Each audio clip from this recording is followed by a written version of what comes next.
Salut tout le monde, c'est Erwan Avray, on se retrouve pour cette vidéo après match de la 15e journée de la Ligue de BKT entre Guingamp et Le Havre avec une victoire des Ciel Marines sous le score de 1 but à 0. On débriefe ça ensemble, c'est parti.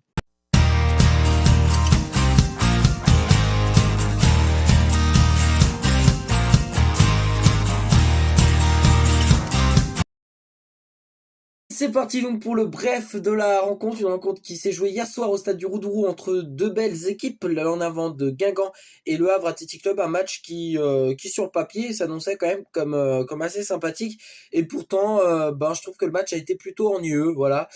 Pas de grosses occasions, pas de moments spécialement vibrants, voilà, ça fait 2 matchs de suite que le HAC nous fait un match pas ouf, mais le HAC a réussi à gagné dans toute fin de match avec un but inscrit par Nabil Alioui à la 87e minute de jeu. Si on regarde et on analyse les stats, le HAC est au-dessus en termes de stats, mais c'est assez limite, et je trouve que Guingamp aurait pas démérité de remporter au moins un point dans ce match, parce que honnêtement le match n'a pas été fantastique, hein. Voilà. Globalement, c'est ça pour le bref de la rencontre. Pas un gros match, pas passionnant, mais le HAC s'en est sorti.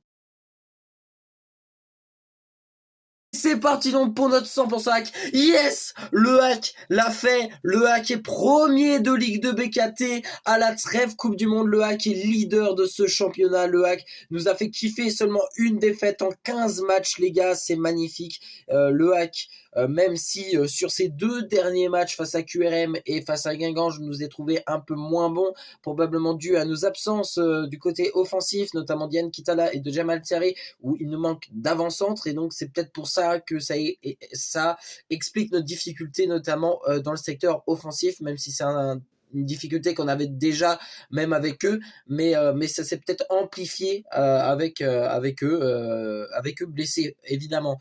Mais en tout cas, une chose est sûre, le HAC est leader. Le HAC est non seulement leader, mais le HAC possède 4 points d'avance sur le deuxième, les Girondins de Bordeaux.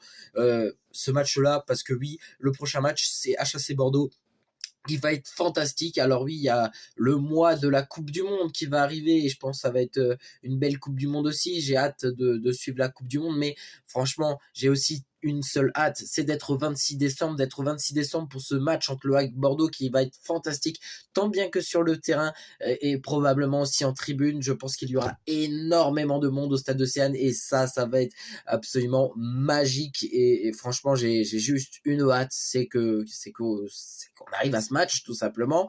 Voilà, et puis le HAC, c'est quand même 5 points d'avance sur le troisième. Sochaux, objectif, on peut le dire maintenant. Voilà, je vais me mouiller. Aujourd'hui, faut que le HAC dispute la montée en Ligue 1.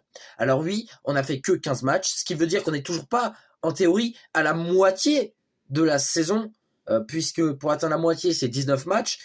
Donc, évidemment, on n'a pas encore fait la moitié du chemin. Mais il y a des choses positives. On sait que si t'es premier, voilà, t'as envie d'y rester. C'est clair, net et précis aujourd'hui. Si le HAC ne monte pas cette année, on aura le regret de notre début de saison. Voilà, pour se dire on a bien tourné, qu'est-ce qui s'est passé, machin. Donc pour éviter d'avoir tout regret, putain, il faut se disputer cette montée, les gars. On peut le faire, on peut le faire. Bien sûr, je pense qu'il va falloir se renforcer, notamment sur un poste d'avant-centre, un avant-centre costaud, un avant-centre à la Tino Kadewere dès cet hiver. Et si on arrive à faire ça, les gars, pour moi, on monte en Ligue 1 sans aucun doute.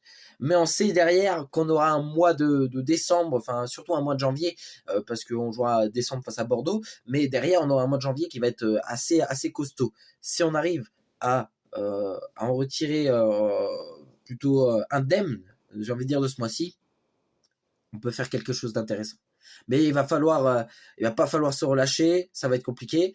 On sait que reprendre la saison, ce sera pas quelque chose d'évident. Déjà face à Bordeaux, une très très belle équipe, ce qui peut amener de la motivation, ce qui peut être positif au niveau de motivation, mais on sait qu'il va falloir reprendre un rythme. Et j'ai peur que cette Coupe du Monde nous coupe le rythme. Maintenant, c'est pas si mal que ça, parce que ces derniers temps, le HAC ne jouait plus forcément vraiment bien. Donc j'espère que ça nous portera pas malchance cette Coupe du Monde, et qu'on reviendra avec le même esprit actuel, l'esprit de tout défoncer, tout simplement. Et voilà, c'est tout pour cette vidéo. Merci à toutes et à tous de l'avoir suivi. On se retrouve évidemment à la rentrée pour suivre les Ciels et Marines et pour suivre la suite de cette saison de Ligue de BKT absolument extraordinaire. Peut-être que je vous retrouverai avant, si jamais, voilà, pour débriefer des matchs amicaux, parce que le hack jouera des matchs amicaux. Il me semble qu'ils en ont joué, si je raconte pas de bêtises, 2 matchs contre Lens et un match contre Guingamp. Donc, je regarderai ça. Peut-être que je ferai une vidéo concernant ces matchs amicaux pour un petit peu en parler. Sinon, on se retrouvera le 26 décembre pour la vidéo avant-match, pour la rencontre entre le HAC et les Girondins de Bordeaux. Voilà tout.